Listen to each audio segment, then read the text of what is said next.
Welcome to chapter 6 of our kids module. I'm so happy you keep going, you're staying with us.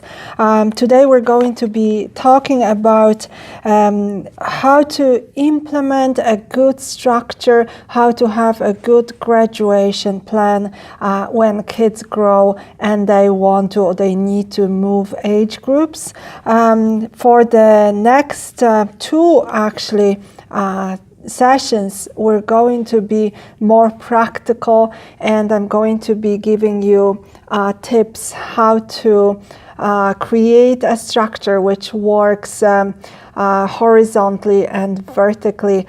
So we want to cover all the age groups, but also we want to cover the whole church, including the kids ministry in it. So we want to make sure that we're not building a separate church, we're not building a separate body, but we're a part of the bigger picture. We're maintaining the heart of the church. And we're going the same direction. For today, we're focusing on emotional needs of kids, teenagers, and their parents. We need to make sure that we always see the family as a whole group, as a whole body we're ministering to. We're not taking care only of their child, but we're also taking care of the parents. So just to be very practical, I want to welcome you to our kids' church. I'm going to use the blackboard. Some people love it, some people hate it. I actually like it because it helps to organize thoughts and different points of the teachings. Hopefully that will help you to concentrate, to focus, and to understand the idea. This room is our current kids church room. We welcome kids from primary school here. We're working on it. We're building an extension. We're building a bigger room. We're preparing for growth, and hopefully you're doing the same. Just on a personal note, I want to share with you I just came back from this camp experience. As a family, we went to experience camping for the very first time. We actually liked it. I love being outdoors. I love nature. I love walks. Pavel loves fishing, so I'm sure we will be camping next to water, whatever water that is, whatever water has fish in it. But I like to walk around water, so that's good for me too. And we met some families who are not Christ followers, who don't know anything about being godly or keeping Bible teaching in their lives. And I've seen some brokenness. I've seen a lot of brokenness actually, and children in the middle of that. And to be honest, I felt quite heartbroken to see that the parents during the day quite decent, but maybe at nighttime after a few drinks, they weren't that decent anymore, and children they just needed to be surviving, I guess, being dragged along. And by saying that, I just want to tell you that Ireland needs local churches to be taking care of families. We need to be preaching to children. We need to be showing children who Jesus is, that God is love, that we can be supportive to them, that we can smile, we can be sober, and we can be sound, and we can be stable. Giving the church experience to children, we're giving them this little umbrella they can hide after. We experience on that camp, of course, rain. and some storm coming through Ireland. Our little tent survived, so I'm very, very happy with that. And we were dry. We kept dry. But you know, for this few days, I was just praying how to be the light to those families. And I feel even more eager, and I feel even more encouraged to be talking to you, to be training people, to be organizing kids event, to be giving kids an opportunity to see something else, to be giving them the opportunity to see maybe just healthier environment, more loving, more quiet, and more stable relationships. So that's just a side note. That's just from the bottom of my heart, because we need to know why we're doing it. Of course, you listen to my story in episode number 1 of this module. But now, just today, in today's Ireland, I've experienced a tiny view of the broken world.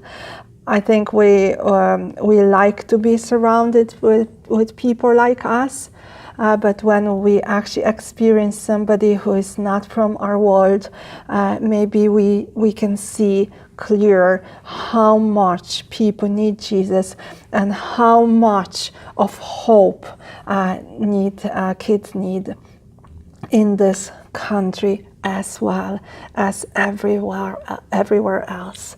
Hopefully that motivates you. Today I'm going to give you a lot of practical details, so please stay with me. I hope to be as clear as I possibly can. And like I already said, text me, email me, call me, and I will get back to you as soon as I can if you have any questions, or if any of that needs extension, needs additional information. Okay, so to be clear and to be practical, I'm going to use an example of Mary. We're going to be talking about Mary today.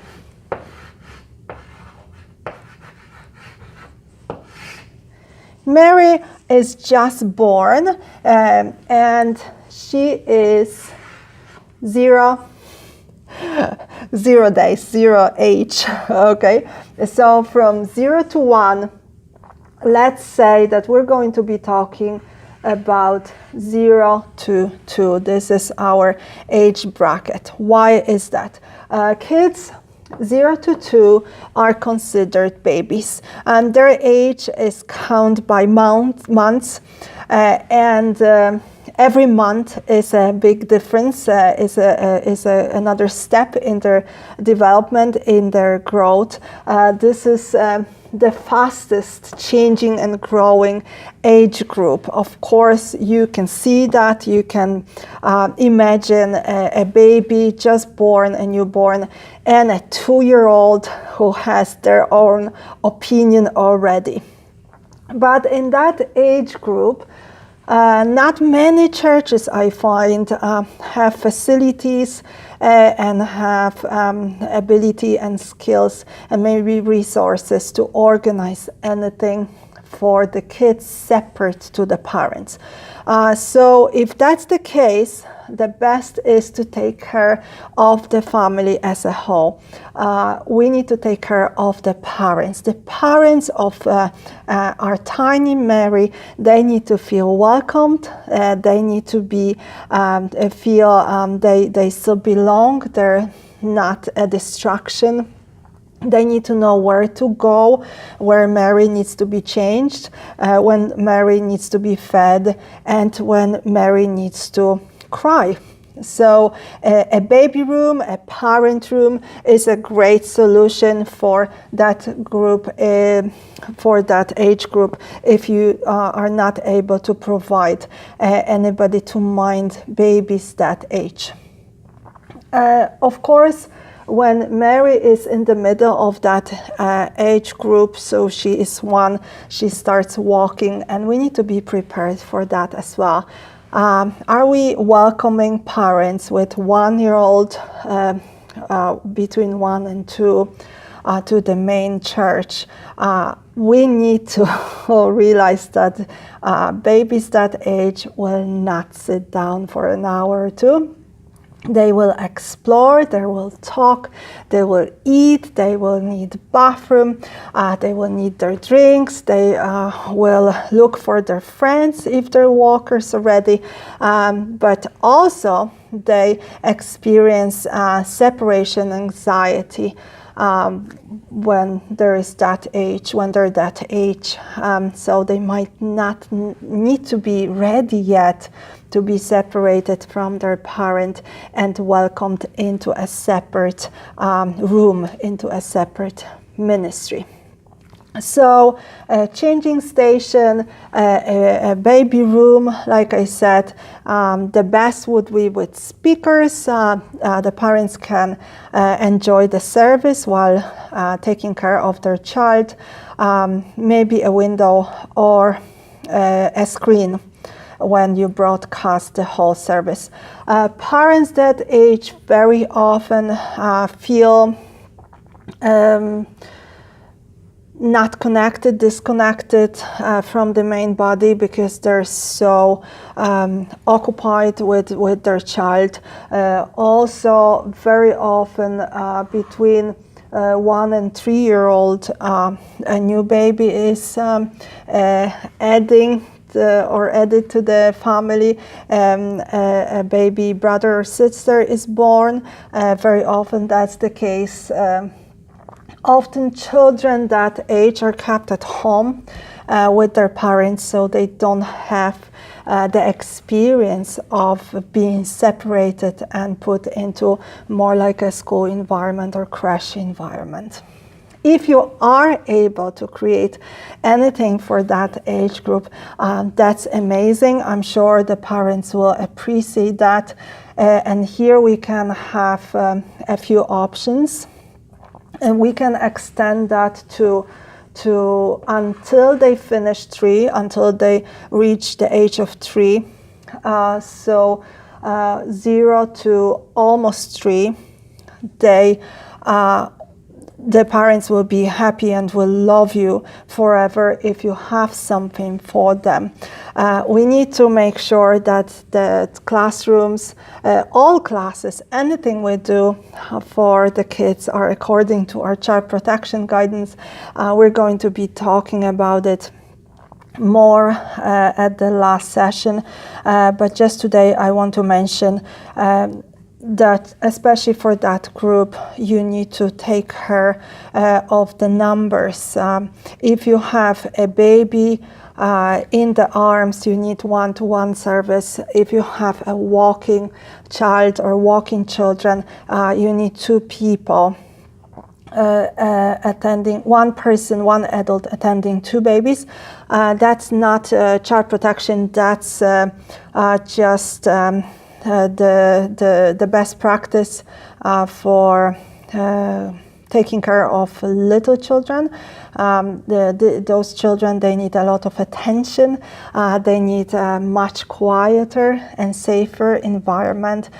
So it's hard to mind children who don't walk if you just have 1 adult and they need to be holding a crying baby or a baby who needs distraction. Adults do only have 2 hands. Okay, so we only have 2 hands, and it's best if we're only holding 1 child. What I've experienced, what I've seen in other churches, I've seen this heartwarming sight when older ladies on rocking chairs were rocking, minding little babies. These churches were bigger. much bigger than us here, and they were able to provide this secure place for babies from 3 weeks old, which is absolutely amazing, but a bit tricky as well. We have questions like, okay, what about nappy changing? We always have to make sure there is 2 adults. The best is to have the rooms open or full glass that everybody can see what's going on inside. Maybe cameras, but then we have data protection to think of. So all of that with this age group is a bit tricky. Children 0 to 1, they usually don't go through separation anxiety. Maybe closer to 1-year-olds, they can, of course. It really depends how close and the child is to their parent, how much time they spend in their arms, and also what kind of personality there are, the parents and the children. So with this age group, we need to think what we can do for the families, the whole family, to feel happy and safe. Safety and emotional positive interaction is the most important in this age group. Okay, so when Mary turns 3, she probably is starting preschool. Most 3-year-olds, they're very proud to be 3-year-olds. They're not babies anymore. They're big boys and girls starting school. Don't you ever dare call them small. Maybe they're baby sister, baby brother, they're small. Kids who can't maybe talk that much, they're small, but not a 3-year-old. A 3-year-old is a big boy or a big girl. So Mary being proud preschooler, we can welcome Mary into our kids ministry if we have the facility, and that would be ideal. So what we discovered, putting 2 and 3-year-olds, 2 if they're ready to be separated from their parents, and then 3-year-olds, they should be ready by that age, into one class. That class is based on very positive interaction, loads of activities, loads of songs, dance, exercise, a bit of art, a tiny bit of a story, Bible story, which is repeated. All the songs and the stories, they need to be repeated over and over again, maybe from a different corner, maybe from a different angle, maybe exercise with moderation, but really what happens is you repeat the same thing. With this age group, you need to make sure that your team is known to the parents and to the children. So kids that age, they need to be going to, let's say, John's class or Elizabeth's class. They know their name, they know who is there. If you have a rotation, and I encourage you to have rotation with your team, it's best if the people are overlapping. So let's say if we have 4 people involved in kids ministry, we do A, B, C, D, and your first Sunday of the month is A plus B. Your second Sunday of the month is B plus C, and your third Sunday of the month is C plus D. Your fourth Sunday of the month is D plus A. Okay, so that's 1, 2, 3, and 4. Why is that? There is always someone who was there the previous Sunday. First, they know what happened They know what songs we did. They know what kind of interaction they had with their children. They know what happened, who had the accident, who had a meltdown, who needed more attention, who was sick, who was very happy, who was over bossy. that can happen in any age group. Who needed more attention or who was sad. They know all of that, so they know the dynamic and the story of the previous Sunday, and also the kids remember them from the previous Sunday, and the parents know that their kids know them. Okay, so we're talking again about safety. We're talking about overlapping the rotation of your team. I find this as the best practice with the smaller kids. The smaller kids are highly relational. If you ever had children in creche or preschool, they talk about their teacher. It's not much stuff. It's about the people. They also need to make sure they make friends. They know each other's names, and the parents kind of like to know each other as well.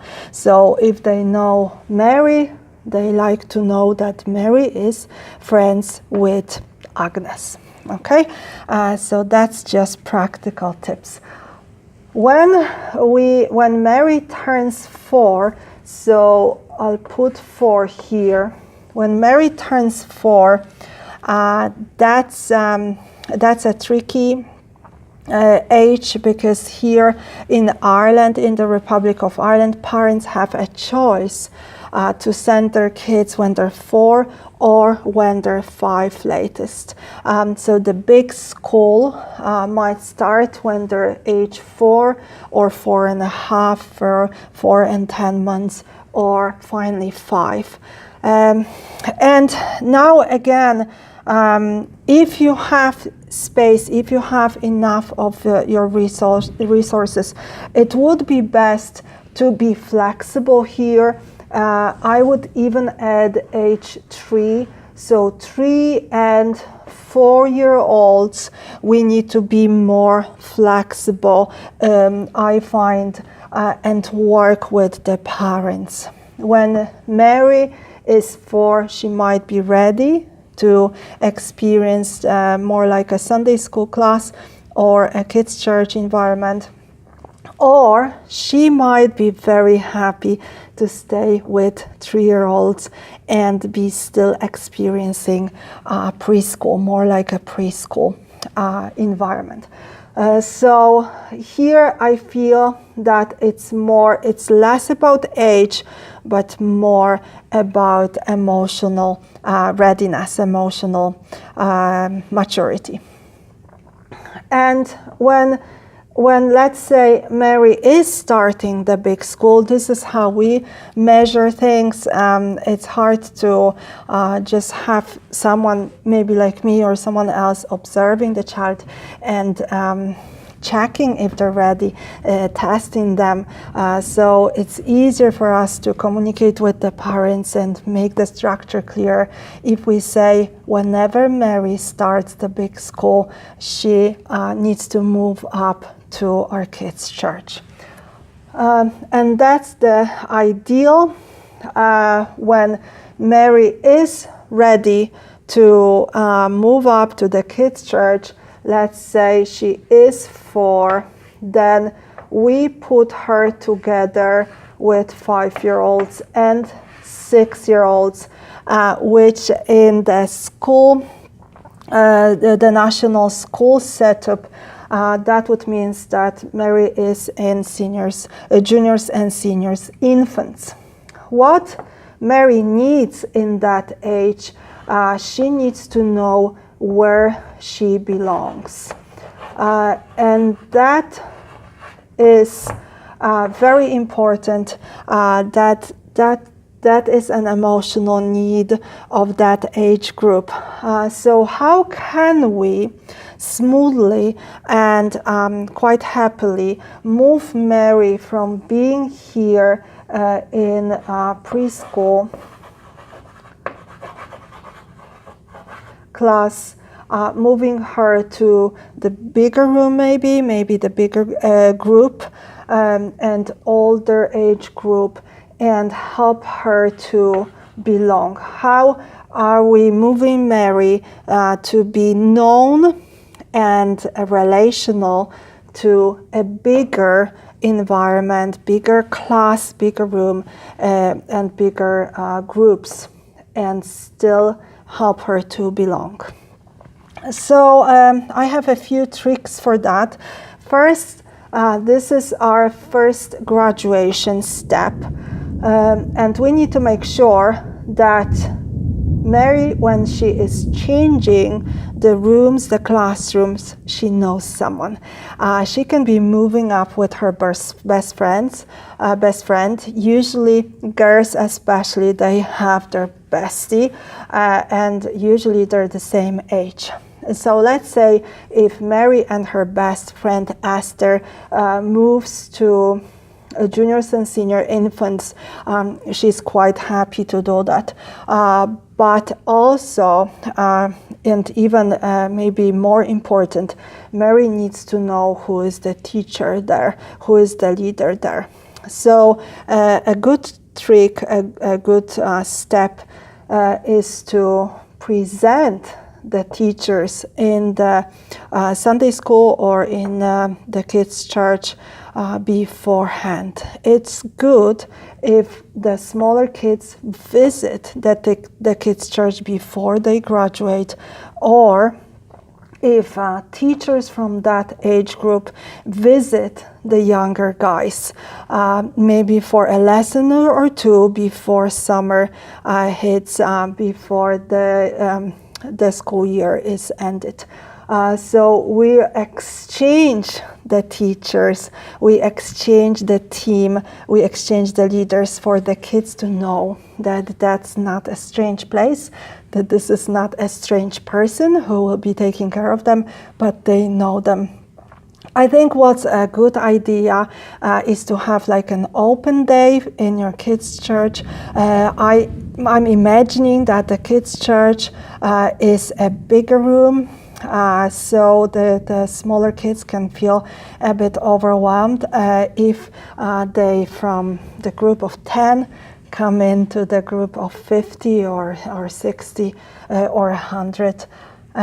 They might feel lost. So to prevent that, we bring them here with their parents and we say, wow, congratulations! After summer, when you start your big school, you also start your big church. And maybe with a cup of tea for the parent, we can let the kids play here, explore, get familiar. This is what schools do for a reason. Kids are braver and more ready to start school when they've been there already, when they know the room, they know there is nice toys there, they know they can use a blackboard or something else to color. That will be exciting for them. That will be something new, an adventure. And obviously, kids, they want to be older. Kids don't want to be smaller. Usually, if they're emotionally healthy, they want to be older.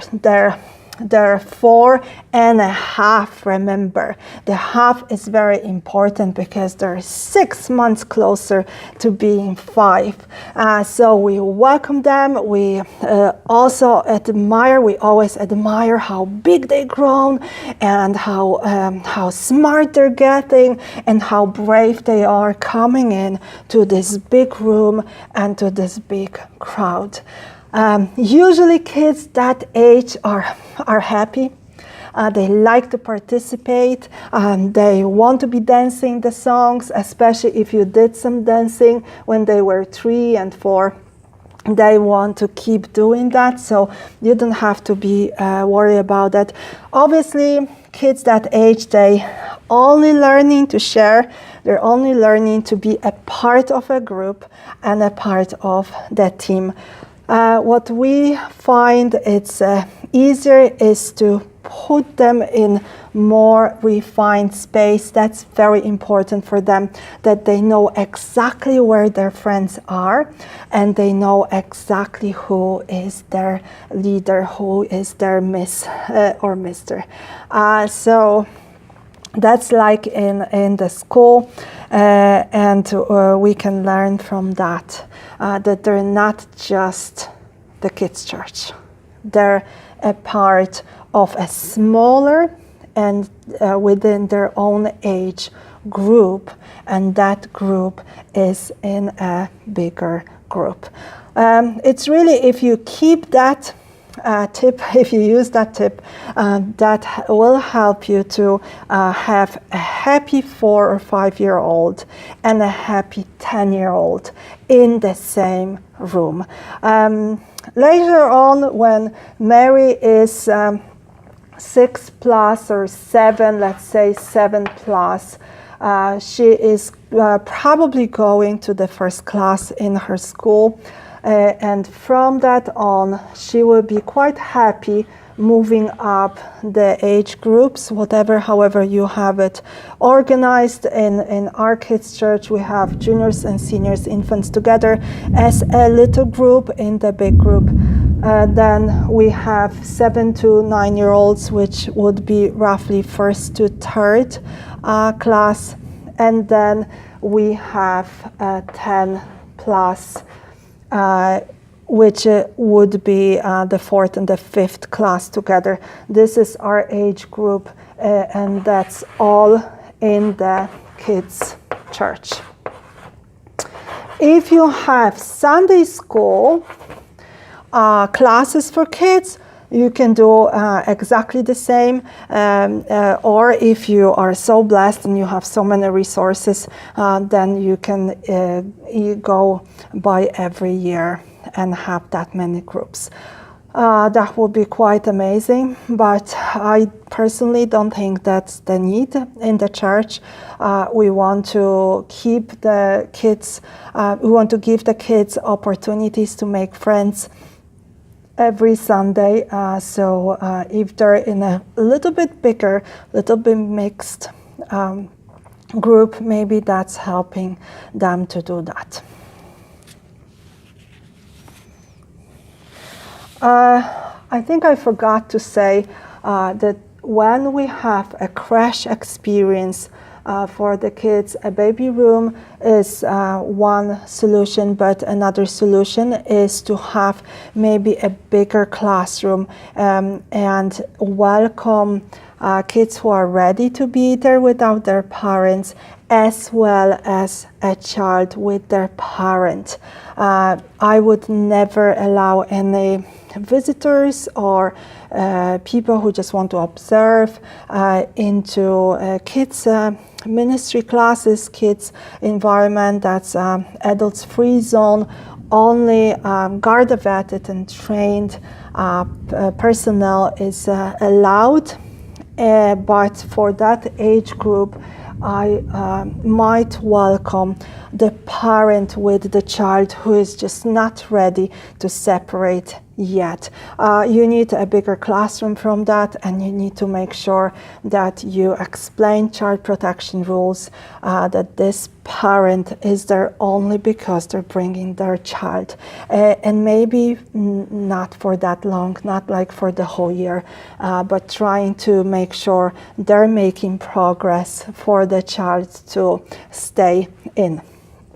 Obviously, kids, whenever they turn 3, they should be ready to say bye-bye to mommy and daddy at the beginning of the service and be collected after the service. So there is absolutely no parents in the kids' church. The kids' church, I know I'm talking from the perspective of, let's say, 50 plus, but even if you have 30, even if you have 25 kids, you want to be able to focus on the child. You want to be able to focus on the safety of the child within the structure you already provided. So no visitors, no walking through, that's the child safe zone. phone, and we make sure everything is according to child protection guidance, and we have people guard-vetted, trained. We have them trained for child protection, but we have them also trained for our structure, for our classes, for child's basic, at least, psychology, how to talk to children, how to lead the class, how to interact with children. These people are approved to be here, and also what we practice, we put t-shirts, they like it or they don't like it, we put t-shirts on our workers to make sure that in the blink of the eye we can see that only people who are approved by us, who are a part of the ministry team, are here in the room with children. So that's just the best practice. Let me check my notes and see where we're heading now.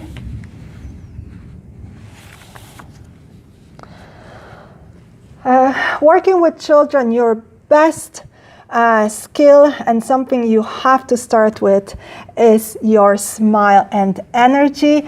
You need to be enthusiastic, smile to children. The little story I told you, my experience from our camping, that was the proof of it. A little attention, a little smile, and this little girl just loved us and wanted to be around us because children, like we already said, they will accept love without a question. So here is your skill, your first very skill. You practice smiling in front of your mirror if that's a difficulty for you. I'm sure it's not, but just pointing it out, we need to be smiling. I realize we work with volunteers, which sometimes might be a challenge, but even volunteers, you're speaking to their very soul. They want to, or we all want to be helpful. We all want to be loving others. So we smile. Everybody else on the team, smile. Put your best behavior on. Leave your troubles behind the kids' door, kids' church doors. You're welcome to pick it up afterwards and take them to someone who can pray for you. But when you're in the kids' zone, you're smiling, you're energetic, and you're positive. You're giving a loving experience to the children. Okay, so let's focus now on Mary, who is in the oldest group. So she is going to the 5th class. Okay, this is what we did. We finished the kids' church when the kids are moving from the 5th class to the 6th class, because we discovered kids who are 12 plus, or for some it's 11 plus, they don't want to be here anymore. They don't want to be seen even with small children. They want to be teenagers already. And the 5th class is similar with that. They want to be cool and they want to hang out with cool people. And who is cool? The oldest are cool. Oldest with the age group of their peers. So when you're in a 4th class, somebody from the 6th class is cool. Youth leaders, young adults, maybe not that much, but if they're youth leaders, they're cool, they're the coolest. So cool goes up, travels up. I think we already said it, but that's important. So we're taking care of the small guys in our kids' church, but we're aiming at the oldest group. If they're on our side, if they're involved, and they need to be involved in everything we're doing, then we're winning, okay? Because the small guys, they will be happy. The middle guys, they want to be they want to be here. They want to experience, they want to have fun, they want to talk, they want to have conversations. But the oldest group, that's the challenge. That's your aim, that's your goal. When you're winning them, you're maintaining a good dynamic in the kids' church. You're maintaining the good vibe. You're doing it well. So we need to help Mary, who is in the 5th class and don't want to babysit anymore, to belong. And if that's the case, if Mary is like, oh, that's boring, that's for small children, I'm not a baby anymore, then we need to get her to be promoted. Okay, we're promoting Mary and we're making her a helper. Then she's happy to be in our shoes for some of the activities. Mary can help with the games, Mary can help with the snacks, Mary can help with the collection of the kids. She should learn the kids quicker than us. She should recognize the parents quicker than us of different children. Mary and her friends, the coolest kids. Sometimes you need to even give them the t-shirt of the team member. I made special name badges for them because they were just not finding the kids' church being good for them anymore. And that really drives me mad when the 10-year-olds, 11-year-olds, they're just too cool to be dancing and worshiping God with the small guys. But if they're leading the worship, if they're standing up from there, then they might be very happy because they are cool and they are the oldest and they got to lead now. So they still belong. We need to make sure that they belong. Belonging is what keeping people in church. If they're small, if they're a bit bigger, or if they're even adults and much older. So kids will feel happy and enthusiastic to come in if they're knowing you need them. You need them. That's a good trick for kids who are troublemakers as well. You're putting them aside yourself and you get them to work, get to be significant, get to be doing something productive, and you're praising them. You're saying, oh, I would have never done it without you. See how good you are working with small kids. So they're not babysitting, they're working, they're teaching, they're helping. And that helps them to survive the year, really longing to be with the teenagers already. In that year, I also advise to have a few events when they can join the teenagers. We welcome the 6th class into our the 5th and 6th class into our youth events, special events, maybe for Christmas or Easter or summer camp. So they need to have this opportunity to meet other teenagers if they already are not friends with them. That's important. Saying that, I forgot to mention that some kids that age, that they can be very self-conscious. So with putting them up front, we need to check if they're okay with that. Maybe they're better to be helping someone one-to-one, still being a helper, but maybe not up front. And the same with younger teens. They need to be moving. That graduation plan need to be similar to our 3-4-year-olds moving to kids church. So when the oldest group are moving to teens, they need to know someone. And here again, the same trick. We got to come and serve with the kids, the youth leaders, a few of them.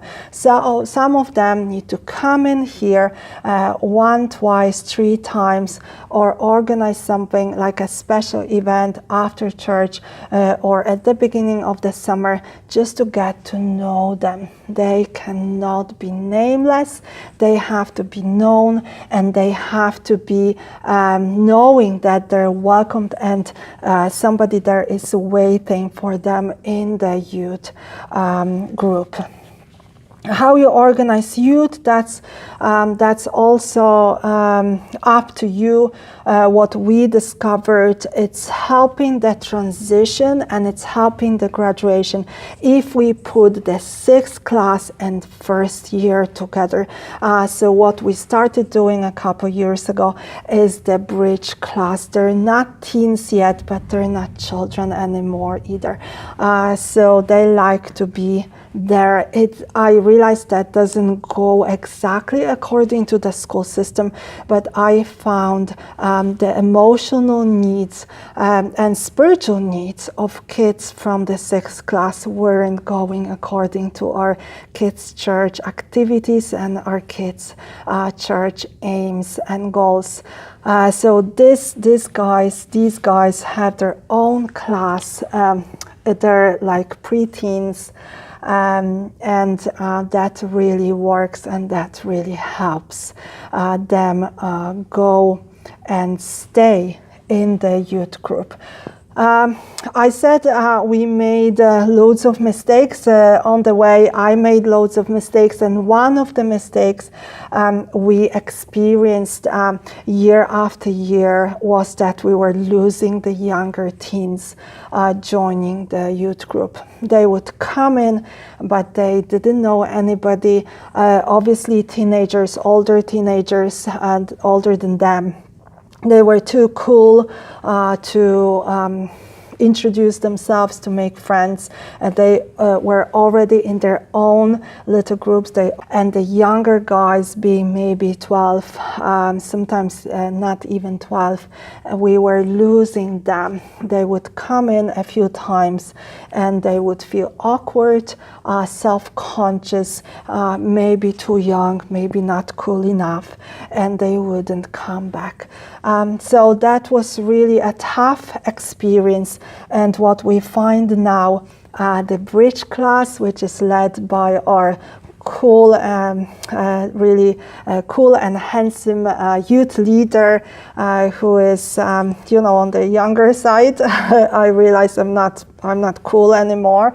I needed to accept that, so I stepped down from the youth, and we have the cool guy, cool team, a few guys leading the youth, but they need to start a bit younger than what we had and what we did before. That was very successful, and that was very important. So from the 5th class, kids are waiting, they're participating, they can't wait to participate in the youth experience, if it's a youth club on Friday nights, or if it's a Sunday morning youth class, whatever you do, youth service maybe on the weekend, whatever you're organizing in your local church. But the most important here is that they can't wait to be moving up, and they know people from that youth group.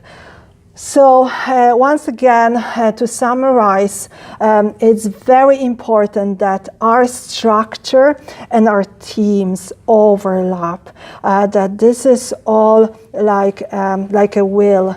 It's moving, it's spinning, and we borrow kids, we borrow teams, we borrow teachers, leaders, and we get them to know the kids and the kids to be known by them.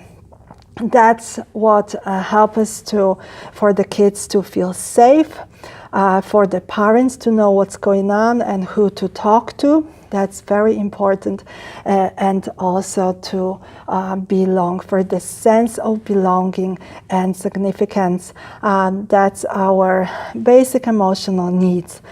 For the kids, we need to organize that they are met.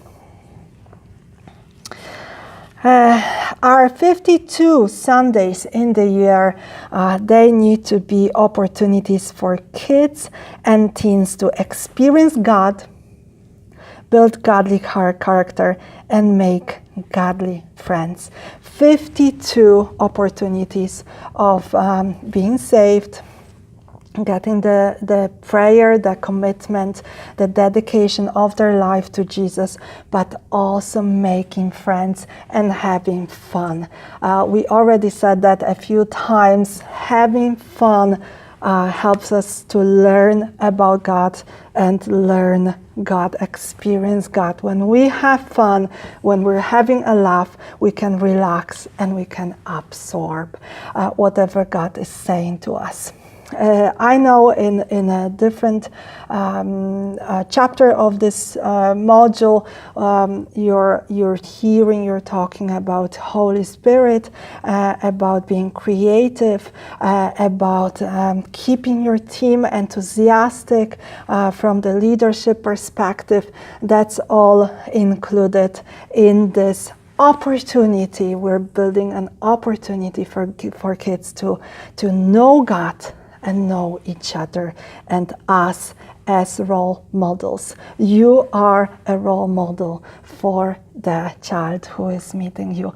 You are showing Jesus in your smile. If your positive expression to children, really it's not about knowledge, it's about emotion. It's about emotion. Emotion is what people remember. They remember how they feel, and that works especially with children and for children. So guys, this is Mary. Mary needs to move to teenagers then, become the part of our youth experience in church, and then hopefully from youth we have young adults ministry when Mary goes to college, and then hopefully Mary gets married and have their own children, and we start all over again then. I'm going to share with you in the next little part about our structure, horizontal structure, so how we connect ministry to ministry. I believe we came up with a quite unique structure for all these age groups, how to take care of them, how to put them under one umbrella, how to make sure we know that the teams are meeting each other's needs, and they're meeting children on their way without gaps. We want to make sure that there is a smooth transition and that the graduation steps are done according to all the emotional, spiritual, and family needs. Thank you so much for that part. I will see you soon.